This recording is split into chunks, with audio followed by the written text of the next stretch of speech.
En este circuito calcularemos la corriente y la diferencia de potencial en cada uno de los resistores. Comenzamos calculando la resistencia equivalente. Vemos que R1 y R2 están en paralelo, por lo tanto los podemos simplificar y tendremos un nuevo circuito que mostramos aquí. A este le vamos a llamar R12 y a este R3 se queda intacto. ¿Qué es lo que tenemos con R12? R1 y R2 están en paralelo, por lo tanto R12 lo podemos calcular con esta fórmula. Cuando hacemos las sustituciones obtenemos que esto es igual a 3 kilo ohms. Muy bien, y ahora vemos que R12 y R3 están en serie, por lo tanto su resistencia equivalente se simplifica a una sola y esa resistencia equivalente pues no es más que la suma de R12 más R3, dando un total de 9 kilo ohms.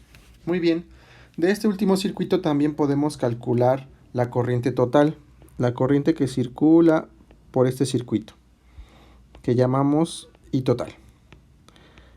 Por la ley de Ohm, esto es la diferencia de potencial total entre la resistencia equivalente. Y cuando hacemos la sustitución, obtenemos que esto es igual a 4 miliamperes. Vamos a regresar a la figura original. Esta corriente sale de la fuente y viene por aquí. Esto es la corriente total. En este nodo que hemos marcado como A, se divide la corriente. Una parte se va hacia el resistor 1 y otra parte se va hacia el resistor 2, que llamaremos I2.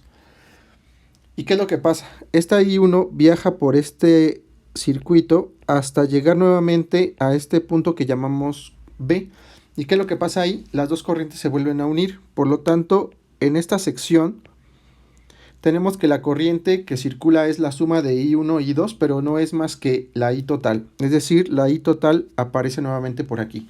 Y es la corriente que circula por el resistor 3. ¿Qué estamos diciendo? Que I3 es igual a la corriente total. Entonces, tenemos que I3 es igual a 4 miliamperes. Teniendo esa corriente podemos calcular la diferencia de potencial 3. Esto es I3 por R3. Y delta B3 entonces será 4 miliamperes por R3, que es 6 kilo ohms. Esto nos da un total de 24 volts. Recuerden que mili por kilo se elimina. Ok, ahora, ¿qué representa delta B3? Delta B3 es la diferencia de potencial entre los dos extremos del resistor 3. Es decir, entre este punto que está a 0 volts y este punto. Entonces es claro que este punto entonces está a 24 volts. El punto B está a 24 volts. Ahora, ¿a qué potencial está el punto A? Pues está conectado a la fuente, por lo tanto el punto A está a 36 volts. Y de esta figura que acabamos de hacer podemos determinar la diferencia de potencial del resistor 2. ¿Qué es la diferencia de potencial? La diferencia de potencial entre los extremos.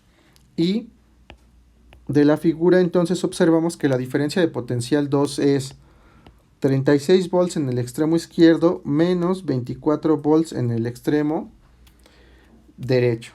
Esto nos dice que delta B2 es igual a 12 volts. Y por lo tanto la corriente I2 es delta B2 entre R2, esto es igual a 12 volts, dividido entre 12 kilo ohms. Y esto nos da un miliampere. Recuerden que 1 entre K es mili.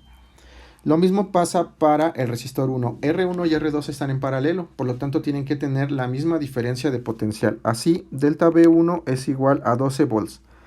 Y finalmente la corriente 1, que es delta B1 entre R1, esto será 12 volts dividido entre 4 kilo ohms. Y esto es igual a 3 miliamperes. Vean que se cumple lo que habíamos supuesto inicialmente, que I1 más I2 era la corriente total, es decir, 1 miliamper más 3 miliamper nos da los 4 miliamperes.